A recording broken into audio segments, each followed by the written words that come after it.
할렐루야. 주 예수 그리스도 이름으로 하나님 말씀 증거하겠습니다. 다 같이 오늘 하나님께서 주시는 말씀 누가복음 11장 37절부터에 있는 말씀입니다.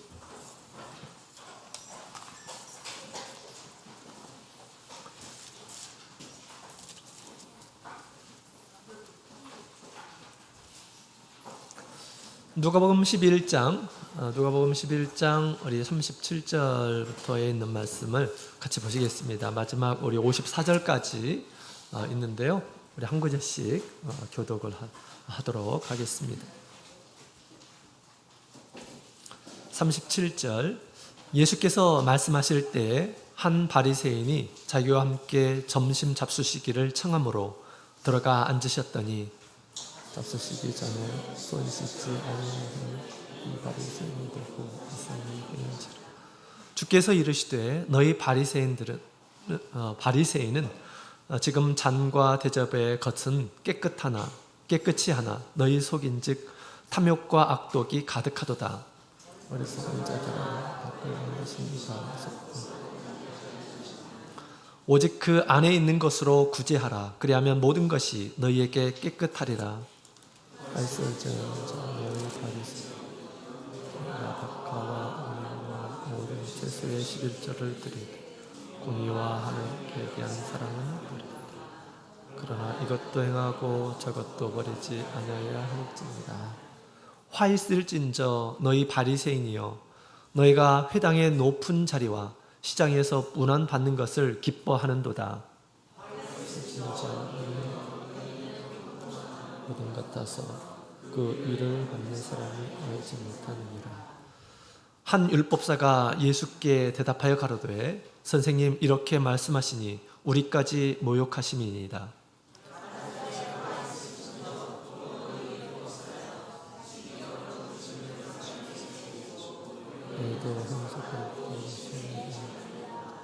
화 있을진저 너희는 선지자들의 무덤을 쌓는도다. 저희를 죽인 자도 너희 조상들이로라.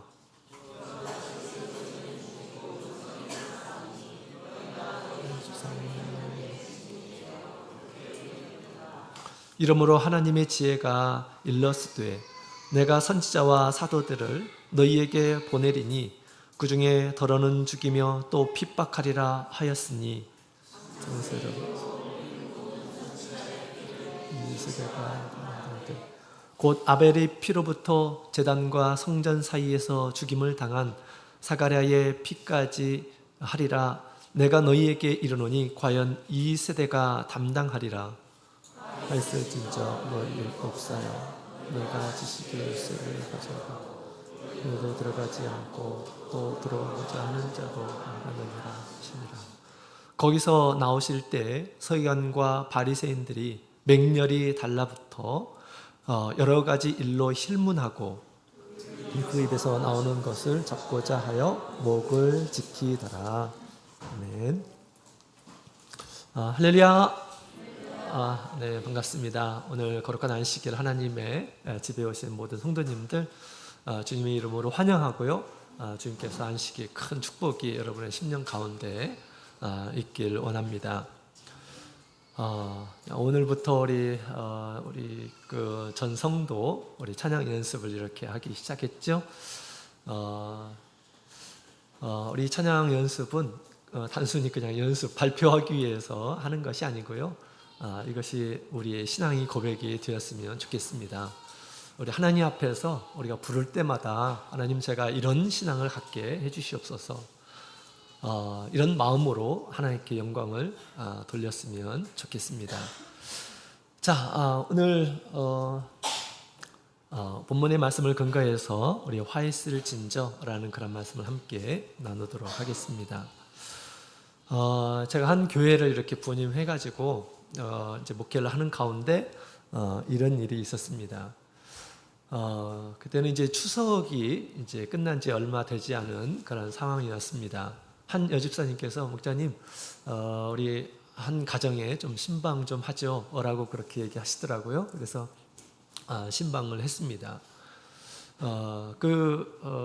신방한 것은 뭐 특별한 이유가 있어가지고 신방을 하는 것이 아니라 이렇게 이제 신방이 필요하다 생각되는 이런 분들에게 이렇게 신방을 갖고요. 또 신방 받으시는 분들은 신방 받는 것을 굉장히 큰 영광이라고 이렇게 생각하시고 또 어느 때든지 주저하지 않고 가정의 대소사에 이렇게 이제 목회자를 부르는 좋은 전통이 있었던 그런 교회였습니다.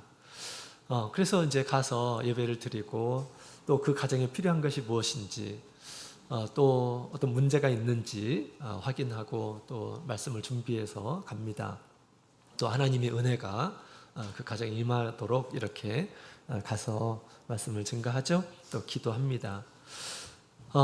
그래서 이제 가정 예배를 드리고 나서 있는데 우리 그 가정 예배를 이렇게 이제 하셨던 그 가정에서 그 자매님께서 이제 다과를 가지고 내오셨습니다. 그래서 배하고 사과를 이렇게 가지고 나오셨는데 이런 얘기를 하시더라고요. 이거 며느리가 사왔는데 귀한 분 오시면 드리려고 안 먹고 이렇게 두었다고 그런 얘기를 하시더라고요. 그래서 보니까 배가 얼마큼 큰지 우리 정연이 머리 정도? 우리 아동부 머리 정도 굉장히 큽니다. 굉장히 그렇게 큰 배는 처음 봤어요. 막 굉장히 귀한 것을 가져온 것처럼 이렇게 가지고 나오셨어요. 그러면서 큰 기대를 가지고 이렇게 나오셨고, 그 다음에 집사님께 그런 얘기를 하시더라고요. 와, 이렇게 큰 배는 어떻게 깎아야 될까요? 그렇게 얘기를 하는 겁니다. 그랬더니 집사님께서 그냥 반절로 뚝 잘라서 자르라고 그렇게 얘기를 하시더라고요. 그래서 이분이 이제 그 큰 배를 이제 배를 이렇게 이제 잘랐어요. 그랬는데 정말 맛있게 보인 이 배가 안에 완전히 썩어 있는 거예요. 그래서 검은 물이 쫙 나오더라고요. 자르자마자 검은 물이 쫙 나왔습니다. 그러니까 막 그 이분이 어찌할 줄을 모르는 것입니다. 이렇게 좋은 배를 좋은 사람과 이렇게 나눠 먹기 위해서 아껴뒀는데 그게 시간이 지나가지고 썩어버린 거예요. 굉장히 당황스러워하시는 그런 모습이 역력했습니다. 근데 거기서 악취도 나고 막 냄새도 나고 그랬어요. 근데 그것을 보는 순간 그런 생각이 들었어요. 성경 말씀이 생각이 났고 우리 예수님께서 말씀하신 외식, 위선 이런 단어들이 이렇게 생각이 났습니다. 정말 좋은 사과다. 겉모습 보기에 너무너무 크고 때깔도 좋고 그랬습니다. 근데 속은 다 썩어 있는 그런 모습을 이렇게 이제 진면목을 보게 된 거예요.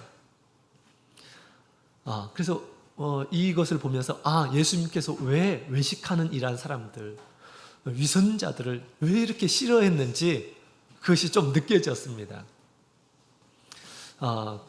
그래서 이 외식이 얼마나 우리 더러운 것인지를 이렇게 알게 되는 그런 계기가 되었습니다. 여러분, 오늘 본문의 내용을 보게 되면 우리 예수님께서 외식하는 자들에 대한 그들이 당할 화에 대해서 이야기를 하고 있습니다. 이 외식은 사단이 마귀가 굉장히 좋아하는 것이고요. 우리 믿는 이런 사람들에게 이 외식을 하도록 그렇게 끊임없이 유혹하는 것입니다. 마귀는 우리 성도들이 천국에 들어가지 못하도록 그렇게 막는 일을 합니다.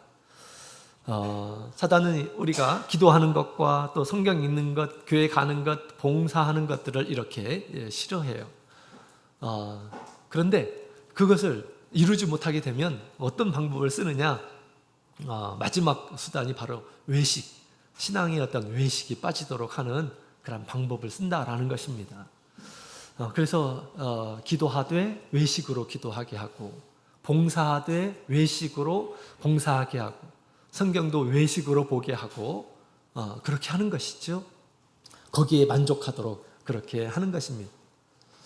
그래서 그런 유혹으로 인해서 오늘 우리 예수님께서 아주 질책했었던, 우리가 공생에 우리 예수님께서 참 아주 그들에게 예의를 갖추지 않고 예수님께서 질책했던 이러한 사람들이 있습니다. 바리새인들, 율법사들, 서기관들 이런 사람들이 있었습니다. 사두개인들 이런 사람들이 있었죠. 이 사람들이 하나님을 모르는 이러한 사람들이 아닙니다. 신앙을 가지고 있는 이러한 사람들이에요. 또 백성들에게 존경을 받는 이러한 사람들입니다. 그런데 이 마귀의 유혹에 걸려 넘어지고 빠진 이러한 사람들이죠. 그래서 그들 가운데에서 이제 외식하는 자들이 나오게 된 것입니다. 모든 종교의 문제가 바로 외식주의에 있죠. 그리스도인들도 마찬가지입니다. 외식이 왜 이렇게 무섭습니까? 그리스도의 옷을 입은 것처럼 보이지만 그의 마음이, 그의 행위가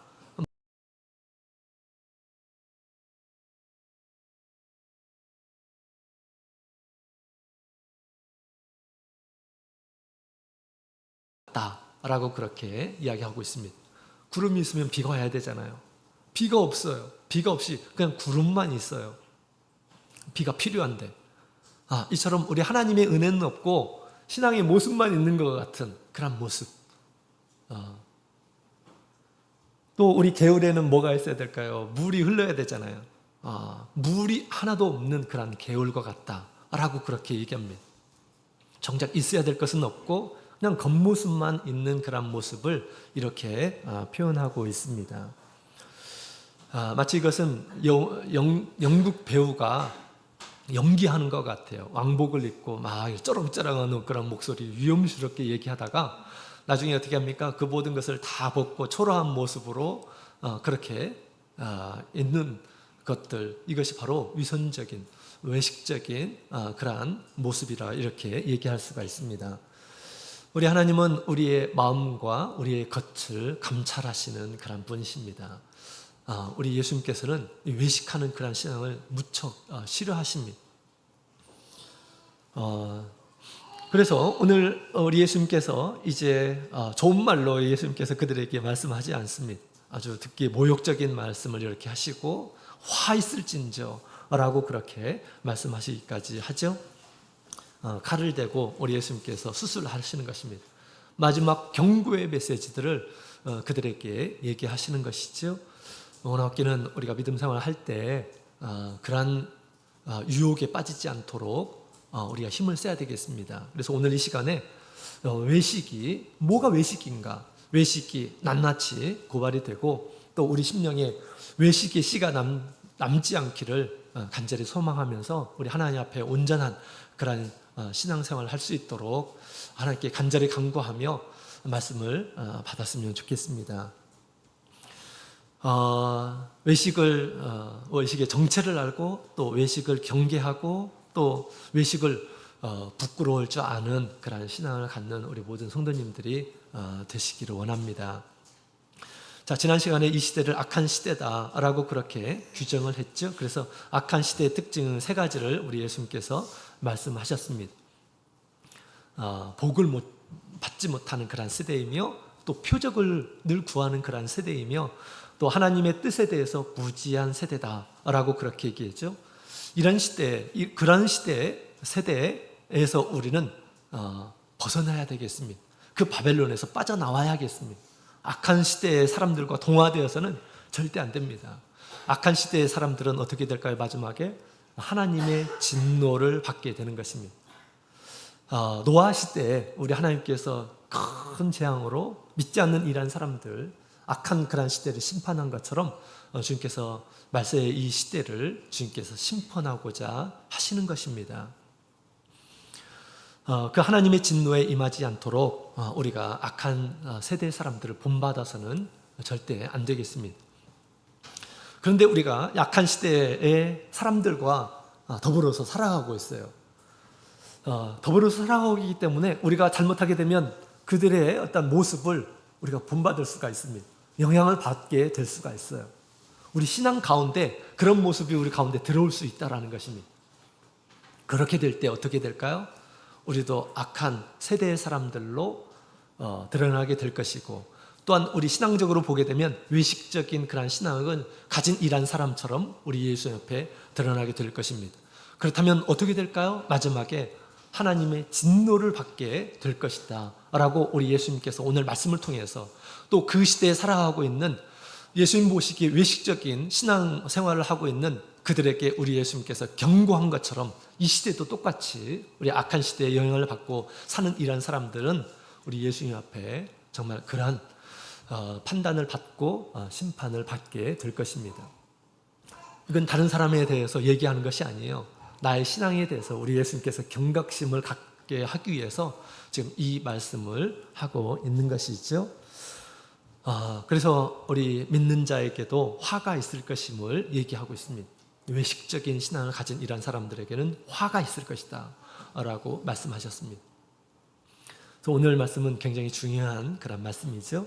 자, 그래서 우리 14절부터 16절에 있는 말씀을 보게 되면 우리 예수님께서 이 화에 대해서 말씀하실 때 발단이 된 그런 사건이 있는데요. 같이 읽어보도록 하겠습니다.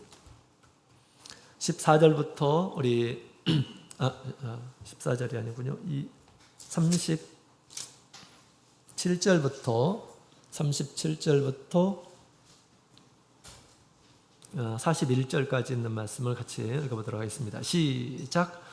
예수께서 말씀하실 때 한 바리새인이 자기와 함께 점심 잡수시기를 청합니다. 들어가 앉으셨더니 잡수시기 전에 손 씻지 아니하심을 이 바리새인이 보고 이상히 여기는지라. 주께서 이르시되 너희 바리새인은 지금 잔과 대접에 겉은 깨끗이 하나 너희 속인즉 탐욕과 악독이 가득하도다. 어리석은 자들아, 밖을 만드신 이가 속도 만들지 아니하셨느냐. 오직 그 안에 있는 것으로 구제하라. 그러면 모든 것이 너희에게 깨끗하리라. 아멘. 자, 여기 있는 말씀을 보게 되면 이 바리새인이 예수님을 초대를 했죠. 바리새인, 정말 우리 예수님에 대해서 많이 비판적으로 바라보는, 또 그렇게 얘기를 하는 이런 사람들입니다. 이 사람이 예수님을 초대를 했어요. 예수님께서 굉장히 거꾸로운 사람에게 초대를 이렇게 받았죠. 그럼에도 불구하고 예수님께서 어떻게 하십니까? 그 초대에 응하시는 그런 모습을 보게 됩니다. 그래서 우리 예수님께서는 좋은 곳만 가는 것이 아니라 좀 불편한 자리여도 우리 예수님께서는 찾아갔고, 또 그 때를 놓치지 않고 우리 예수님께서 우리 죄인을 구원하러 오셨잖아요.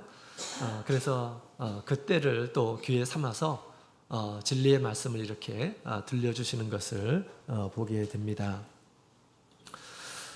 예수님께서 이와 같이 초대되어서 가셨어요. 지금 우리 수원교회 제가 오고 나서 우리 신방 안 하신 그런 가정들이 많이 지금도 많이 계시는데요. 우리 신방 안 하신 그런 가정들은 믿음으로 많이 이렇게 신방하셨으면 좋겠습니다. 그래서 우리 예수님의 그런 진리가, 또 예수님의 사랑이 우리 가정에 함께하고, 또 우리의 그 신앙이 점점 발전되는 계기가 될 수 있도록 그렇게 되었으면 좋겠습니다. 자, 우리 예수님께서 이제 그 가정에 오셔서 말씀을 하셨는데, 그 전에 우리 예수님께서 같이 식사하는 가운데 예수님께서 손을 씻지 않는 그런 것을 보시고 이 바리새인이 그것을 보고 아주 이상하게 여겼다라고 그렇게 이야기를 하고 있습니다.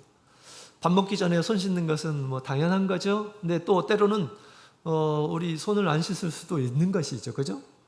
반드시 막 씻어야 되고 그런 거 아닐까? 그런 건 아니겠죠, 그죠? 스스로 내가 불결하면 씻는 거고 나를 위해서 하는 것인데, 그죠? 또 좀 특별히 더러운 것들을 만지지 않고 그랬으면 그냥 먹을 수도 있는 것입니다. 그게 상식적인 거죠. 근데 예수님께서 식사하실 때 손을 씻지 않고 드시는 모습을 보고 바리새인들이 그것을 이상하게 여겼다라고 그렇게 지금 얘기하고 있는 것이죠. 이상할 것이 없는데 이상하게 본 것입니다. 그런데 당시 우리 바리새인들은 그런 전통이 있었어요. 밥을 먹기 전에는 반드시 깨끗하게 손을 씻어야 된다라는 그런 규정이 있었습니다.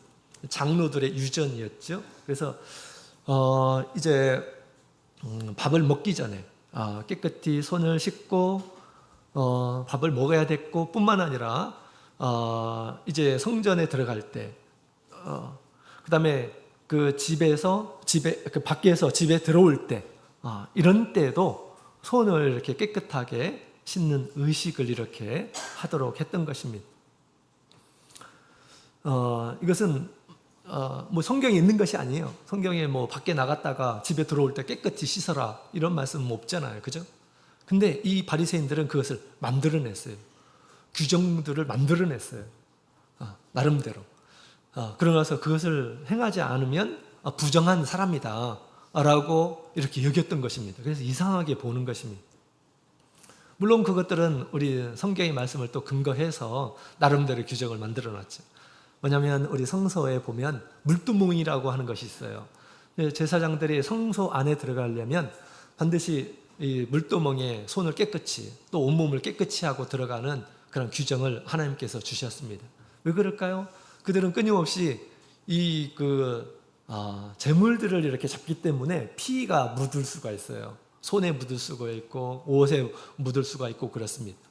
그런 것들을 깨끗이 하고 정결한 다음에 성소에 들어가라 라고 그렇게 하나님께서 말씀해 주신 것이죠. 그죠? 피범벅으로 하나님께 나갈 수 없는 것이잖아요. 그죠? 당연한 것입니다. 근데 그것을 응용했어요. 그래서 우리 집에 들어올 때도 깨끗이 해야 된다. 그래서 우리 갈릴리 혼인잔치에도 뭐가 있습니까? 물두멍이 있었죠. 그죠? 집에 들어오기 전에 물두멍에 물에 채워놓고 거기서 손과 발을 씻도록 하는 것입니다. 그렇죠. 그 다음에 밥을 먹기 전에 또 손을 씻는 그런 의식을 행한 것입니다. 이것은 신앙적인 의식으로 그들은 받아들였어요. 그들이 만들었고 또 그렇게 하는 것이 하나님을 섬기는, 또 하나님 앞에 거룩한 그런 모습이다 라고 그렇게 그들이 나름대로 규정해 놓은 것들입니다. 근데 주님께서 그것을 깨버렸네요. 그것을 깨버렸어요. 그랬더니 이 바리새인들이 이상하게 보는 것입니다. 저 사람은 왜 그것을 지키지 않지? 저 사람 모르는가 보다. 저 사람은 부정한 사람이다. 그래가지고 그렇게 판단을 하고 죄인인 것처럼 정죄를 하는 그런 태도를 우리 바리새인들이 가지고 있었다라는 것입니다. 그래서 우리 예수님께서 이제 그 모습을 보시고 예수님께서 그 마음을 아시고 왜 이상한 마음을 품고 있는지 그것을 아시고 우리 예수님께서 이제 책망을 하시는 그런 내용이 나옵니다. 자, 그래서 39절에 있는 말씀을 보게 되면 이렇게 얘기하시죠. 주께서 이르시되 너희 바리새인은 지금 잔과 대접의 겉은 깨끗하나 너희 속인즉 탐욕과 악독이 가득하도다. 예수님께서 우리 사람의 마음을 잘 아시는 그런 분이십니다. 그들은 부단하게 겉을 깨끗이 하는 것이 하나님 앞에서 정결한 그런 삶인 줄로 이렇게 생각을 했습니다. 그래서 그런 규정들을 만들어서 막 부지런히 깨끗하게 씻으면 하나님 앞에서 깨끗한 것처럼 그렇게 생각을 했던 것입니다.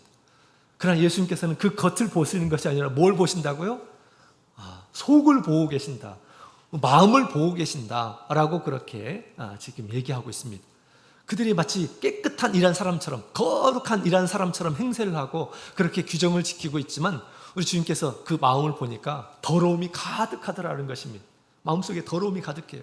그것을 보시고 우리 예수님께서 지금 지적을 하는 것입니다. 너의 마음에는 탐욕과 악독이 가득하다라고 그렇게 얘기합니다. 그들은 성경을 누구보다도 잘 알고 있고 열심히 지키려고 하고 많이 읽었던 이런 사람들입니다. 성경은 무엇을 얘기할까요? 우리 하나님 앞에서 거룩하라 라고 하는 그런 말씀을 계속해서 주죠. 근데 그들은 마음을 깨끗이 하고 우리 세상을 향한 어떤 탐욕보다 우리 하나님을 향한 그런 사랑으로 가득한 그런 마음을 갖게 하고 또 우리의 마음을 청결하게 하는 것이 하나님께서 우리에게 주신 그런 말씀의 용도입니다. 부지런히 성경을 읽지만 마음속의 더러움은 계속 간직한 채 겉으로 보기에, 사람들 보기에 깨끗한 척만 하는 것은 바로 그것이 위선적인 행위다라고 그렇게 우리 예수님께서 말씀을 하시는 것입니다. 그러면서 우리 예수님께서 밖을 지으신 지가 속을 지으신 것이 아니냐.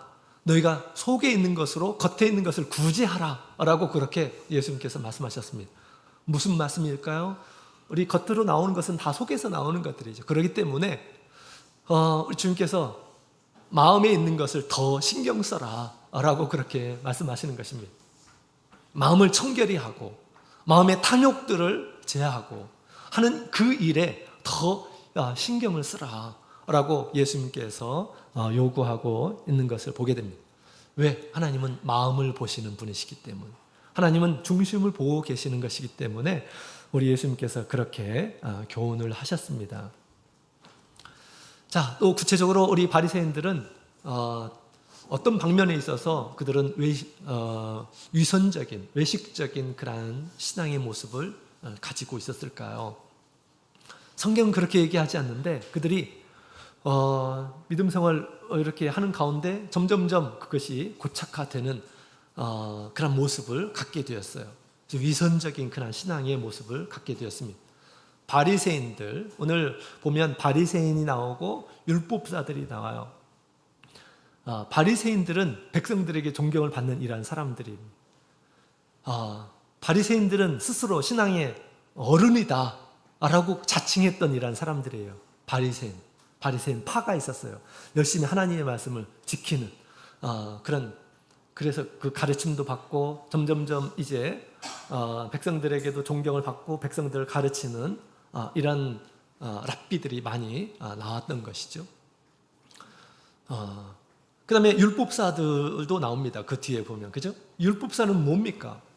이 바리새인들은 스스로 이렇게 신앙의 어른이다 라고 그렇게 얘기했다면, 율법사들은 공인된 이란 사람들이에요. 하나님의 말씀을 잘 알고 있고 그것을 가르칠 수 있도록 공인된 이란 사람들. 그 사람들에 대해서 우리 예수님께서 화 있을진저 라고 그렇게 말씀하셨습니다. 따라서 우리가 이것은 그냥 초신자들에게 얘기하는 것이 아니에요. 우리 예수님의 이 말씀은 신앙에 연륜이 있는 이란 사람들, 뭔가 알고 있다라고 하는 이란 사람들, 가르치는 이란 사람들, 신앙에 어떤 연수가 많이 있는 이란 사람들, 이런 사람을 대상으로 우리 예수님께서 지금 얘기하고 있는 것입니다. 나의 믿음 생활을 한번 보시기 바랍니다. 한 30년, 40년 정도 되셨다고 한다면 이 말씀을 심각하게 받으셔야 합니다. 그렇죠? 그런 사람들에게 주신 말씀이거든요. 자, 그렇다면 우리 바리새인과 같은 또 외식적인 그러한 신앙은 도대체 어떤 모습을 얘기하는 것일까요? 자, 세 가지, 우리 바리새인들에게 세 가지의 말씀을 주셨고요. 또 우리 율법사들에게 또 세 가지의 말씀을 주셨습니다. 그 세 가지씩 함께 보도록 하겠습니다. 첫 번째로 42절에 있는 말씀을 함께 보도록 하겠습니다. 42절 같이 읽겠습니다. 시작. 화 있을진저 너희 바리새인이여, 너희가 박하와 운항과 모든 채소의 11조를 드리되 공의와 하나님께 대한 사랑은 버리는도다. 그러나 이것도 행하고 저것도 버리지 아니하여 할지니라. 아멘. 자, 첫 번째, 우리 예수님께서 말씀하시는 이 바리새인의 외식적인 신앙에 대해서 말씀하셨습니다. 이 신앙은 결론적으로 얘기하자면 큰 것은 버리고 작은 것을 취하는 신앙을 가리켜서 얘기하고 있습니다. 큰 것은 버리고 작은 것을 취하는, 그래서 작은 것을 이렇게 행함을 통해서 마치 자신이 모든 것을 한 것처럼 착각하는 그런 신앙을 가리켜서 얘기하고 있습니다. 우리 하나님께서는 우리 율법을 통해서, 말씀을 통해서 무엇을 요구할까요? 큰 것을 요구하고 있습니다. 큰 것은 무엇일까요? 하나님의 말씀을 따라서 공의를 행하라. 하나님의 말씀을 따라서 하나님을 사랑하고 이웃을 사랑하라 라고 이 말씀을 주셨습니다. 그런데 이 바리새인들은 이런 것들은 뭡니까? 추상적인 그런 개념이죠. 우리가 마음으로 하나님을 사랑하고 누가 봅니까? 저 사람이 하나님을 사랑하는지 사랑하지 않는지, 공의를 행하는지 마음속으로 공의 받아들이고 있는지 그렇지 않은지 사람들이 잘 알지를 못합니다. 물론 드러나는 경우들도 많이 있어요. 또 그 마음이 우러나서 그렇게 되는 것이죠. 아, 그렇죠? 추상적인 그런 개념입니다. 하나님을 사랑하고 있는 그런 마음.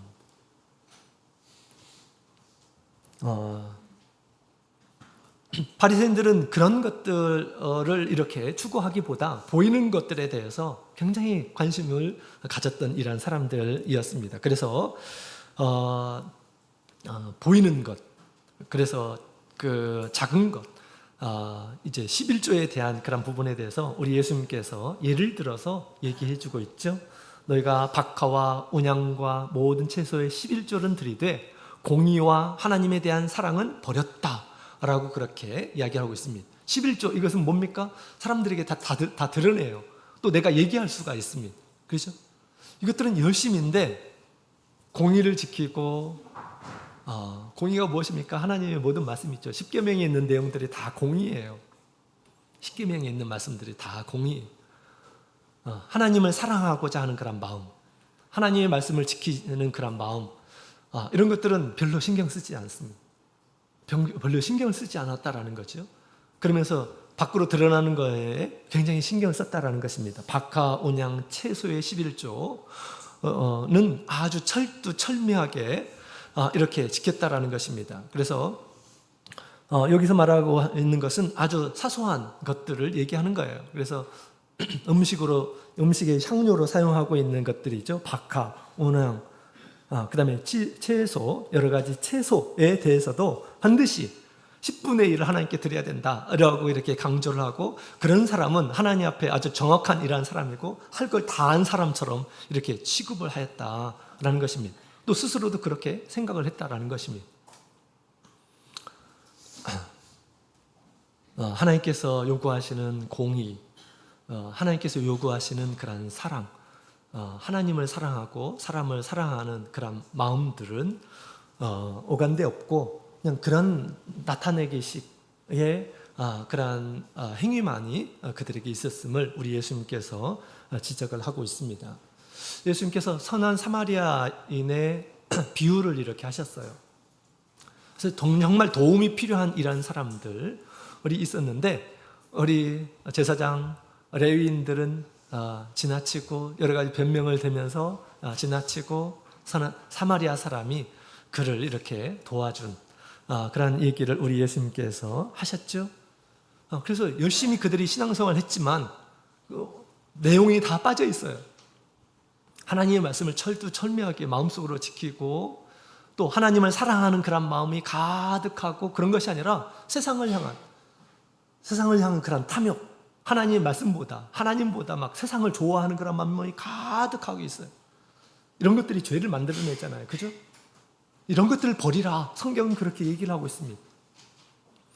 그런데 그들은 탐욕으로 가득해 있습니다. 세상의 가치관으로 가득해 있어요. 또 더러운 것, 악독이 가득해 있습니다. 사람을 미워하고 시기하고 질투하고 이런 마음으로 가득해 있습니다. 성경은 이것들을 죄다라고 그렇게 얘기하지만 그것과는 생각하지 않습니다. 왜? 하나님을 의식하지 않는 그런 신앙이었기 때문에 그랬던 것이죠. 자, 이와 같이 오늘날에도 우리가 큰 것은 버리고 작은 것만 취하는 이러한 신앙을 가져서는 안 되겠습니다. 우리 하나님의 말씀을 지키기 위해서 열심히 노력하고 마음으로부터, 또 내가 하나님을 더욱 세상에 있는 것보다 더 사랑합니다, 이런 마음으로 이렇게 사는 거에 우리가 힘을 써야 되겠습니다. 이런 것에는 별로 신경 쓰지 않고 하나님의 말씀을 지키는 것은 별로 신경 쓰지 않고 사람들이 알아주는 것, 또 보는 것에 굉장히 민감해서 봉사하고 뭘 발표를 하고 뭐 하는 거에만 막 이렇게 신경 쓰는 이런 사람들이 있어요. 잘못하게 되면 하나님 말씀도 지키지 않는데, 안식일도 제대로 지키지 않으면서 무엇을 막 봉사를 한다라고 하게 되면 그것은 거꾸로 된 거예요. 신앙이. 그죠? 신앙이 거꾸로 된 것입니다. 보여주기식의 어떤 신앙인이 되는 것입니다. 우리 하나님께서는 그것을 보는 것이 아니라 우리 내면을 보고 계셔요. 얼마나 마음속에 우리 하나님을 사모하는 마음이 있는지, 그 하나님을 사랑하고자 하는 그런 마음이 있고 그 말씀을 지키고자 하는 그런 마음이 있는지 우리 주님께서는 보고 계신다라는 것입니다. 그래서 우리는 안에 있는 것으로 밖을 구제해야 합니다. 열심히 안을 깨끗이 하고 또 거룩하게 하는 그런 일들을 열심히 해야 하는 것입니다. 그래서 열심히 믿음 생활을 했는데 열심히 믿음 생활을 하는데 정신은 사라지고 어떤 밖으로 드러나는 것들만 신경 쓰는 이런 사람들이 있는 경우들이 있어요. 그런 사람들은 우리가 조심해야 합니다. 조심해야 돼요. 자, 그 다음에 두 번째로 우리 43절에 있는 말씀을 함께 보도록 하겠습니다. 43절.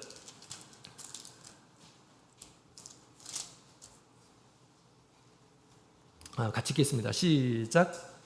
화 있을진저 너희 바리새인이여, 너희가 회당의 높은 자리와 시장에서 문안받는 것을 기뻐하는도다. 아멘.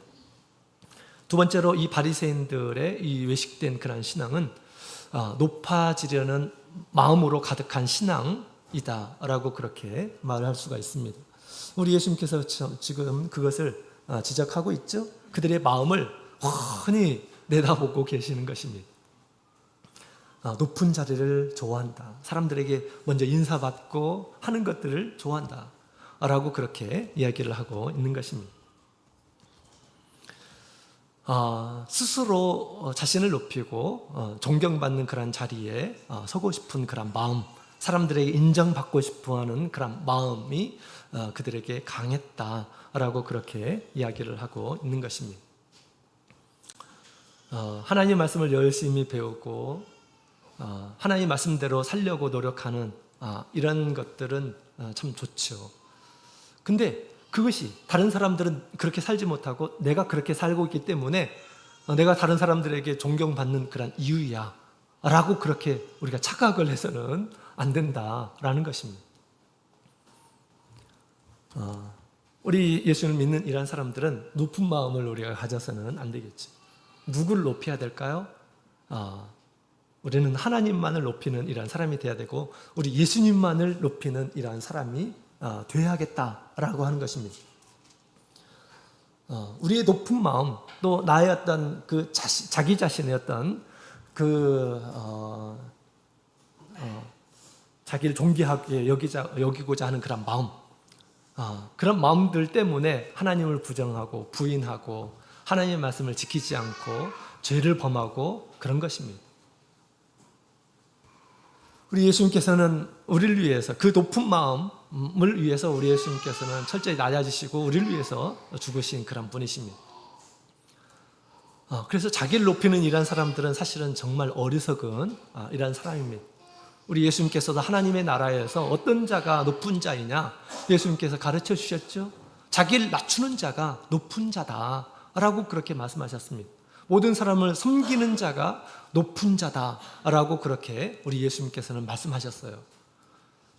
근데 믿음 생활을 오래 하는 사람들이 스스로 높아지려고 하는 이러한 사람들이 있습니다. 그래서 높여주지 않으면 마음 상해하고 굉장히 좀 무시당하는 듯한 그런 마음을 가지고 속상하게 생각하고 이런 사람들이 있어요. 높임을 받고자 하는, 내가 누군데 내가 이렇게 열심히 봉사하고 열심히 일하고 그랬는데 인정해주지 않게 되었을 때 사람들이 그런 마음을 갖는 것이, 그런 마음을 가질 수 있는데 그런 마음은 잘못된 마음임을 우리에게 가르쳐주고 있는 것입니다. 예수님께서는 우리 믿는 제자들에게 너희는 스스로 자기 자신을 부인하라, 그리고 날마다 자기 십자가를 지고 나를 따르라 라고 그렇게 말씀하셨어요. 자기를 높일 만한 그런 기회가 없는 것입니다. 우리는 예수님을 죽인 이러한 죄인들이에요. 예수님을 죽인 죄인들입니다. 예수님께 구원받아야 할 그런 존재들입니다. 자기를 높일 것이 아무것도 없어요. 우리가 교회에 와서 자기를 높이기 위해서 일합니까? 그런 사람은 잘못된 신앙을 가지고 있는 것이에요. 그죠? 주님 앞에 감사하기 때문에, 또 주님께서 우리에게 바라시는 것이기 때문에, 내가 부족하지만 주님께서 나에게 요구하시니까 기꺼이 즐거이 봉사하고 헌신하는 것이죠. 그죠? 내가 뭔가 가지고 있기 때문에 그 일들을 하고 하는 것이 아니고 그것은 잘못된 그런 마음의 태도입니다. 무엇을 하더라도 우리 예수님께서 가르쳐 주신 것처럼 우리가 열심히 하나님께서 나에게 주신 일에 대해서 열심히 하고 나서 우리의 마음 상태는 어떤 마음을 가지라고요? 나는 무익한 종입니다. 나는 무익한 종입니다. 라는 그런 마음을 우리 예수님께서 제자들에게 가지라라고 그렇게 말씀하셨죠. 그래서 우리 믿는 이런 사람들 가운데 정말 신앙생활 오래 하면 할수록 참 자기 자신을 낮추는 이런 사람들이 있습니다. 그런 사람들을 보게 되면 우리가 어떻게 됩니까? 스스로 존경심이 이렇게 나는 것입니다. 스스로. 그죠? 자연스럽게 그런 저 사람처럼 정말 겸손해야겠구나 라는 그런 생각을 갖습니다. 모든 일을 다 아주 철두철미하게 열심히 하고 나서도 스스로를 자기 자신을 그렇게 낮추는 이런 사람들이 있습니다. 그런 사람들을 정말 본받는 이런 사람이 되어야겠습니다. 자, 그 다음에 세 번째로는 그들을 우리 예수님께서는 죄악을 전염시키는 자들이다 라고 그렇게 말씀하셨어요. 44절 같이 읽겠습니다. 시작. 화 있을진저 너희여, 너희는 평토장한 무덤 같아서 그 위를 밟는 사람이 알지 못하느니라. 아멘. 자, 이 평토장한 무덤이라고 하는 것은 당시 그렇게 하지를 않았어요. 무덤은 그 땅에다가 이렇게 평평하게 만든 무덤을 평토장한 무덤이다라고 그렇게 얘기하는 거죠. 당시 무덤은 어떤 굴 이런 것들을 만들어 가지고 이제 그 시체를 거기에다가 두죠. 미라처럼 해가지고 두죠. 그다음에 입구를 만들고 그다음에 여기에 접근하지 못하도록 그렇게 표시를 합니다. 회치를 하죠. 그래서 절기가 되기 전에 사람들이 거기에 가까이 가지 않도록 회를 이렇게 칠한다고 합니다. 거기에 가까이 가지 못하도록. 왜냐하면 시체를 가까이 하게 되면 부정하게 되어서 7일 동안 자기를 정결하게 해야 됩니다. 그런 규정이 있어요. 시체 죽은 자와 가까이 해서는 안 되는 그런 규정이 있죠. 근데 예수님 보시기에 이 바리새인들은 마치 평평하게 깔아놓은 그런 무덤과 같다라고 그렇게 얘기합니다. 그러면 사람들이 어떻게 해야 될까요? 거기에 지나칠 수가 있어요. 거기에 접촉할 수가 있습니다. 그러면 이 사람도 부정해지는, 알게 모르게 사람들이 그 무덤을 지나가면서 부정하게 되는 것입니다. 그래서 예수님께서는 이 바리새인을 향해서 너희는 평토장한 무덤이다 라고 그렇게 얘기합니다. 많은 사람들로 하여금 그런 외식된 그런 신앙을 전염시키는 자들이다 라고 그렇게 우리 예수님께서 그렇게 말씀해 주셨어요. 무서운 얘기죠. 정말. 그죠? 무서운 얘기입니다. 그래서 우리 외식된 그런 신앙을 가지고 있는 이러한 사람들과 가까이서 얘기하고 그런 가운데 어떤 얘기를 듣습니까? 그들의 생각, 그들의 주장하는 바 이런 것들을 듣습니다. 그러면 알게 모르게 그렇게 동화가 되는 거예요. 그런 얘기를 듣는 이러한 사람들도 똑같이 그렇게 된다라는 것입니다. 바리새인들과 같이 가까이 지내면 어떻게 됩니까? 그 사람도 바리새인이 되는 거예요. 마치 바이러스를 전파하는 것처럼 우리 예수님께서는 너희는 바이러스 덩어리다 라고 그렇게 예수님께서는 말씀하시는 것입니다. 아주 충격적인 그런 메시지죠. 그죠? 바리새인과 같은 그런 신앙을 우리가 가져서는 안 되겠습니다. 우리가 겉만 깨끗이 하고 속은 관리하지 않는 이러한 사람들, 또 자기 자신을 높이고자 하는 이러한 사람들, 이런 것은 우리 예수님 앞에 이런 질책을 받게 됩니다. 자, 그 다음에 우리 율법사들에 대한 이야기가 나오죠. 자, 우리 46절에 있는 말씀을 46절에 있는 말씀을 함께 읽겠습니다. 46절 같이 읽겠습니다. 시작. 가라사대 화 있을진저 또 너희 율법사여 지기 어려운 짐을 사람에게 지우고 너희도 한 손가락도 이 짐에 되지 않는도다.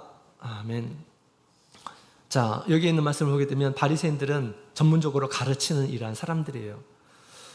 그런데 이 가르치는 이러한 사람들이 스스로 많은 우리 하나님의 말씀을 가지고 여러 가지 해석을 하면서 여러 가지 지기 어려운, 일반 백성들이 하기 어려운 것들을 많이 만들어 가지고 이렇게 해야 된다, 저렇게 해야 된다, 막 이렇게 이제 가르쳐 왔다라는 것을 우리에게 얘기해 주고 있습니다. 그래서 성경에는 그렇게 얘기하지 않지만 당시 많은 이런 사람들에게 안식일은 어떻게 지켜야 된다라고 하는 그런 규정들을 많이 만들어 놨어요. 그래서 안식일에는 1km 이상 다니면 안 되고, 안식일에는 2글자 이상 써서는 안 되고, 안식일에는 씨 뿌리기 해서는 안 되고, 안식일에는 수확하기 해서는 안 되고, 막 그런 규정들. 우리 하나님께서는 그런 말씀을 하지 않았어요. 그죠? 근데 그것들을 스스로 만들어냈습니다. 지기 어려운 짐들을 많이 만들어냈고, 그렇게 짓지 않는 이런 사람들은 하나님 앞에 부정한 자다, 죄인이다. 그래서 그들의 어떤 신앙을 부정하고 그렇게 했다라는 것입니다. 그러면서 자기도 그런 상황에 놓치게 되면, 그런 상황에 놓이게 되면 그렇게 지키지도 못할 것을 그들은 그렇게 가르치고, 그 다음에 그것들을 자신들은 지키는 가운데서 사람들에게 존경을 받고 그런 삶을 살았다라고 이렇게 이야기를 하고 있습니다. 가르침을 통해 존경을 받고자 하는 그러한 사람들, 또 말로만 이렇게 가르치는 이러한 사람들, 이런 사람들은 우리가 경계를 해야 하겠습니다. 열심히 가르치려는데, 나름대로 열심히 가르치는데 그렇게 실천하지 않게 되면 우리 외식적인 이러한 사람이다라고 그렇게 말할 수가 있죠. 우리 율법사들은 이제 스스로 선생이다, 또 랍비다라고 그렇게 칭함받는 것을 굉장히 좋아했습니다. 디모데 전서에 있는 말씀을 함께 보도록 할까요? 디모데 전서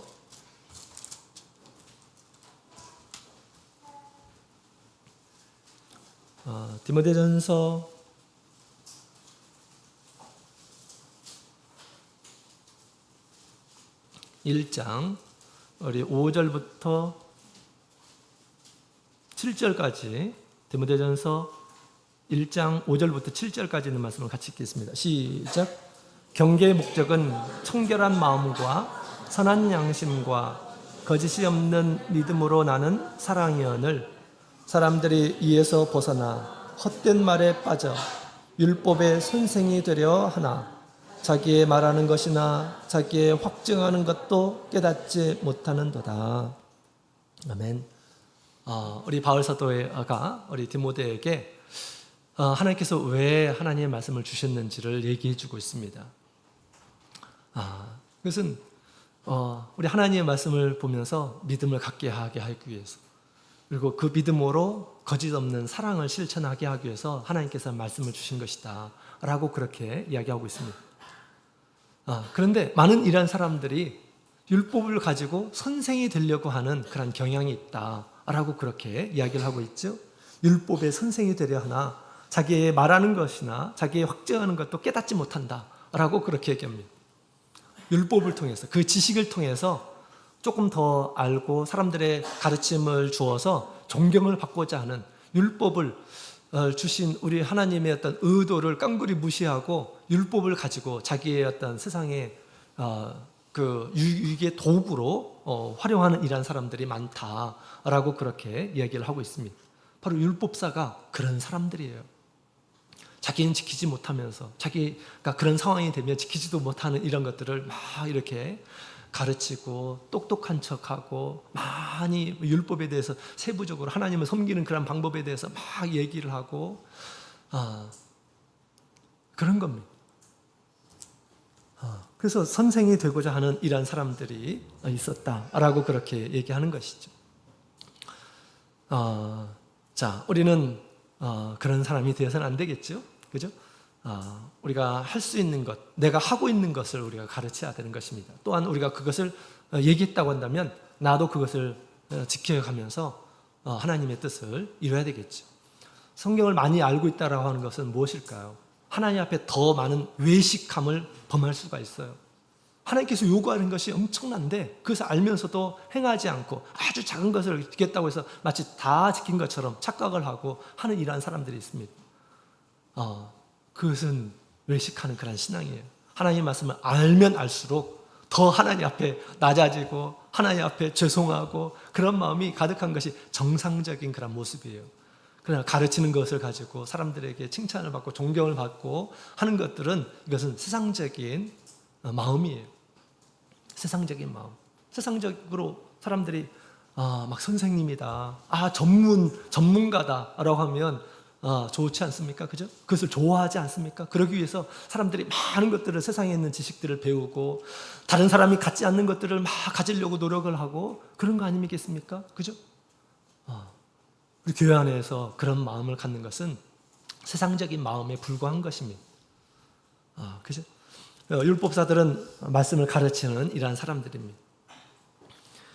그들은 두 번째로 47절에 있는 말씀을 보게 되면 선지자들의 무덤을 쌓는 자들이다 라고 그렇게 예수님께서 말씀하셨어요. 율법사들에게 선지자들의 무덤을 쌓는 것이다 라고 얘기하고 있습니다.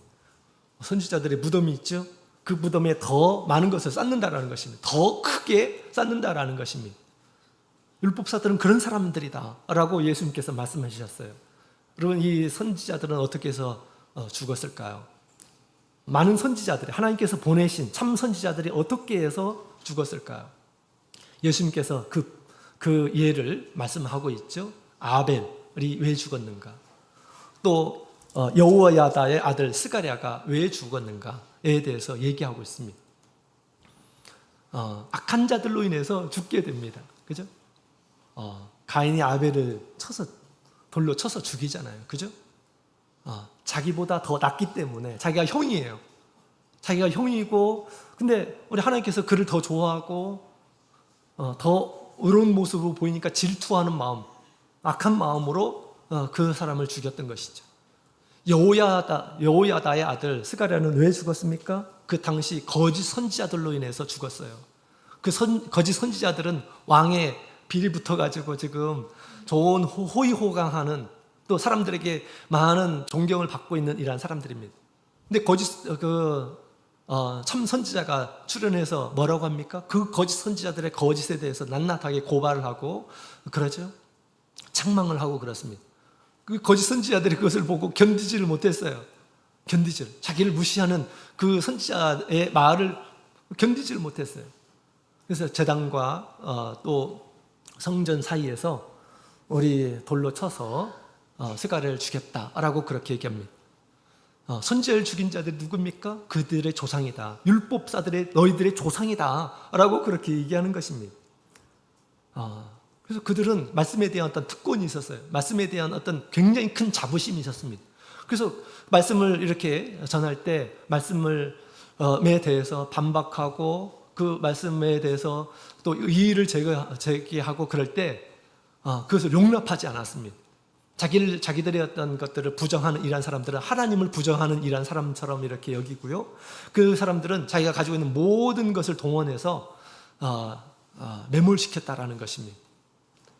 그래서 당시 이 구약 시대에 악한 이 시대에 살고 있었던 이 거짓 선지자들이 그런 모습을 보였던 것입니다. 참 선지자들에 대해서 그렇게 핍박을 하고 그 다음에 죽이기도 하고 그랬습니다. 자신들의 이권을 보호하기 위해서 우리 하나님께서 보내신 자들을 이렇게 죽인 것입니다. 지금 율법사들을 향해서 그렇게 지금 얘기를 하는 것입니다. 너희들이 선지자들 무덤을 더 쌓는다라고 그렇게 이야기를 하고 있습니다. 그 선지자들이 흘린 이 피, 그동안 많이 흘렸던 그 피, 그 선지자들의 피들을 너희가 감당하게 될 것이다 라고 그렇게 우리 예수님께서는 말씀하십니다. 그때 죽였던 이런 사람들이 감당해야 되지, 왜 지금 우리 예수님의 말씀을 듣고 있었던 율법사들이 감당해야 된다라고 그렇게 얘기하는 것일까요? 이건 예언의 말씀이죠. 우리 하나님의 보내심으로 오신 우리 예수님을 장차 누가 죽일 것이다? 이 사람들이 죽일 것이다 라는 것을 지금 얘기하고 있는 것입니다. 율법사들, 율법에 정통한 이러한 사람들, 사람들에게 공인받는 이러한 사람들, 그들을 무시하고 그들의 말을 우리 예수님께서 지적하고 그랬을 때 그런 마음을 감출 수가 없었습니다. 감출 수가 없었어요. 분노하기 시작했습니다. 어떻게 하면 예수님을 죽일까? 이런 마음을 가졌던 것이죠. 이런 사람들 율법의 교사라고 할 수 있을까요? 랍비, 선생님이라고 이렇게 얘기할 수 있을까요? 할 수 없는 것입니다. 그래서 예수님께서 땅에 있는 이 랍비를 너희 중에 랍비라고 하지 말라라고 그렇게 얘기합니다. 예수님을 부인하고 예수님을 배반하고 예수님을 죽이려고 하는 이런 교사가 어떻게 교사가 될 수가 있습니까? 그죠? 그래서 예수님께서 너희는 교사라고 하지 말라, 랍비라고 하죠. 선생이라 하지 말라라고 그렇게 얘기한 것입니다. 당시 율법사들 선생님, 랍비, 교사, 우리의 율법을 가르쳐 주시는 분, 하나님의 말씀을 가르쳐 주시는 분이라고 그렇게 불렀거든요. 예수님을 받아들이지 않고 진리를 받아들이지 않고 그들을 구원하고자 예수님께서 오셨는데 그의 권위도 무시해버리는 그런 이 율법사들을 어떻게 교사라고 할 수가 있습니까? 선생이라고 할 수가 있습니까? 그런 배경에서 우리 예수님께서 그 이야기를 하신 거예요. 오늘날 예수님 믿고 예수님 말씀을 따르고 예수님 말씀을 가르치고 하는 이런 사람들에게 우리 예수님께서 뭐라고 하실까요? 네가 참된 교사다. 네가 정말 참된 교사다 라고 그렇게 일컬어 주실 것입니다. 인정해 주시고, 그죠? 예수님 믿고 따르고 예수님 말씀을 가르치고 하는 사람들이 진짜 교사지, 그죠? 예수님을 부인하고 예수님을 배반하고 또 예수님을 대적하고 하는 이러한 사람들, 자기의 지식을 가지고 그렇게 예수님을 받아들이지 않는 이러한 사람들이 어떻게 교사라고 할 수가 있겠습니까? 그들은 오히려 우리 악한 세대로서 또 우리 진노를 받게 될 것이다, 화를 받게 될 것이다 라고 그렇게 얘기합니다. 또 세 번째로 우리 예수님께서 너희는 지식의 열쇠를 가졌다 라고 그렇게 얘기하죠. 그러나 우리 누가복음 마지막 절 같이 한번 보도록 하겠습니다. 11장 52절 같이 읽겠습니다. 시작. 화 있을진저 너희 율법사여 너희가 지식의 열쇠를 가져가고 너희도 들어가지 않고 또 들어가고자 하는 자도 막았느니라 하시니라. 아멘. 지식의 열쇠가 있어요. 모든 사람들이 성경을 막 이렇게 잘 알고 읽고 하는 것이 아니에요. 문맹률이 엄청나게 높았습니다. 거의 이 사람들만 이렇게 이 성경을 읽을 수 있었던 것입니다. 헬라어로 기록된, 당신 보통 사용하는 것들이 아람어거든요. 당시 헬라어로 기록되어 있잖아요. 성경이. 헬라어를 읽고 얘기해 줄 수 있는 이런 사람들은 바로 바리새인들, 율법사들, 이런 사람들입니다. 지식의 열쇠를 하나님께서 그들에게 주신 것이에요. 그러나 스스로 들어가지도 않고 들어가려고 하는 이런 사람들도 막는 이런 사람들, 우리 예수님께서 어떻게 보실까요? 너희들에게는 화가 있을 것이다. 하나님께서 그들에게 지식을 주셨는데 그 지식으로 사람들에게 어떻게 될까요? 구원자로 오신 우리 예수님을 받아들이고 그들도 열심히 예수님을 믿고 따르도록 하고 예수님 앞에 인도해야 할 이런 사람들이 그 자신들도 믿지 않고 그 다음에 가려고 하는 이런 사람들도 예수님 믿지 말라고 그는 이단이다 라고 그렇게 얘기했을 때 백성들이 어떻게 생각했을까요? 예수님께 가는 길도 막는 이런 사람이었다라는 것입니다. 예수님 보시기에 어땠을까요? 당신께서 주신 그런 말씀으로 당신을 거역하고 당신의 오는 것들도 막는 이런 사람들을 보게 됐을 때 막 예수님께서 열이 치밀으셨던 것이고 화가 엄청나게 나셨던 것입니다. 말씀은 가지고 있지만 열심히 말씀을 지키지 않는 이러한 사람들이 있어요. 말씀은 가지고 있지만 신앙생활 잘 한다고 이렇게 보여지지만 신앙생활을 제대로 하지 못하는 이러한 사람들이 있어요. 마음속에 세상을 향해 꿈을 가득하고 하나님의 말씀보다는 내가 해야 할 일들, 내가 하고 싶은 일에 더 열심히 있는 이러한 사람들이 있습니다. 하나님의 말씀을 증거하지만 하나님의 말씀대로 그렇게 살지 않는 이러한 사람들이 있어요. 그런 사람들에게는 듣는 이러한 사람들이 영향을 받게 됩니다. 그죠? 세상을 사랑하지 말라라고 하면서 스스로 세상을 사랑하고 더 귀하게 여기고 자녀들 그렇게 키우고 그러면 뭡니까? 사람들이 다 그것을 저렇게 해도 되나 보다 라고 생각, 가르침을 받는 이런 사람들 저렇게 해도 되나 보다 라고 생각하는 것이죠. 그것이 외식된 그런 모습이고요. 또 그것으로 해서 많은 영향을 받게 된다고 한다면 우리 주님께서 뭐라고 하실까요? 말씀을 가르치는 이런 사람들에게 뭐라고 하실까요? 그래서 야고보서 3장 1절에 보면 우리 선생된 자에게는 더 큰 심판이 있다라고 그렇게 우리 성경은 얘기하고 있는 것입니다. 자, 이처럼 우리 오늘 말씀을 통해서 우리 바리새인과 율법사들에 대한 이 잘못된 그 신앙에 대해서 우리 예수님께서 지적을 하셨습니다. 그동안 열심히 우리가 신앙생활을 했습니다. 신앙생활하는 가운데 여러 가지 지식, 참된 지식이라고 우리가 믿고 또 배웠고 또 그렇게 가르치는 이런 일들을 했습니다. 그렇게 가르치고 믿고 가르쳤음에도 불구하고 스스로 내가 그 말씀을 위반하고 그렇게 살지 않고 살게 된다면 우리 예수님께서 예수님 앞에 어떻게 보일까요? 예수님 앞에 위선적인 그런 모습으로 보일 것입니다. 뿐만 아니라 그런 모습이 우리 성도들에게 좋지 않은, 신앙에 좋지 않은 그런 모습으로 비춰지게 되고 그 다음에 좋지 않은 그런 영향을 끼치게 될 것입니다. 이것을 우리가 경계해야 돼요. 경계해야 됩니다. 열심히 우리 하나님 말씀을 열심히 배우고 가르쳤던 이런 사람들은 더 조심해야 되는 것입니다. 내가 그렇게 가르쳤는데 그렇게 살지 못하게 된다면 사람들이 뭐라고 생각하겠어요? 또 거기에 영향받는 이런 사람들은 어떤 신앙을 갖게 될까요? 더욱 지옥 백석을 만든다. 우리 예수님께서는 그렇게 말씀하셨죠. 자, 우리는 외식적인 그러한 신앙은 우리 하나님의 진노가 분명히 있을 것임을 오늘 말씀을 통해서 함께 배웠습니다. 사실 우리가 바른 그러한 신앙은 굉장히 어려운 것이 아니에요. 바른 신앙은 굉장히 어렵고 하는 것이 아닙니다. 바른 그러한 신앙은 우리 하나님 앞에서 겸손할 줄 알고, 그죠? 겸손할 줄 알고 낮아진 그런 모습으로 주님과 주님의 교회를 세우는 것, 섬기는 것이에요. 또 아는 것을 자랑하지 않고 내가 지식을 아는 것을 자랑하지 않고 내가 그 지식을 행함으로 진실되게 행함으로 하나님 앞에 은총을 받고 귀함을 받고 복을 받는 그러한 모습인 것입니다. 세상적으로 뭘 자랑하고 그런 것이 아니고 자기를 높이고 하는 것이 아니고 그래서 우리는 이러한 이 신앙을 우리가 경계해야 되겠습니다.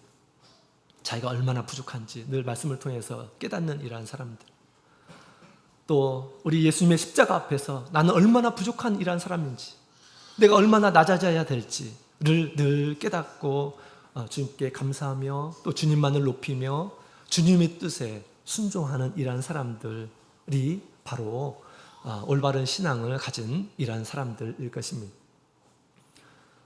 오늘 바리새인과 또 율법사들의 신앙에 대해서 말씀하셨는데요.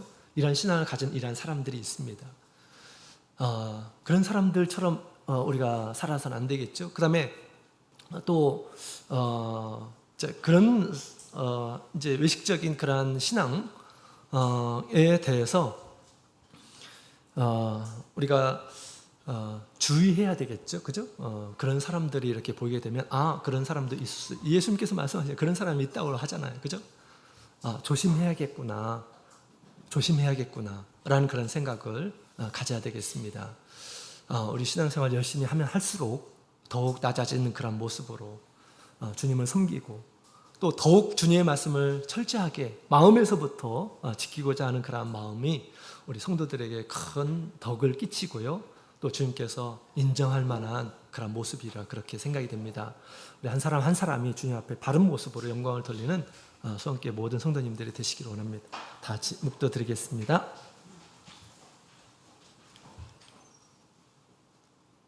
할렐루야, 아멘. 다 같이 찬송가 508장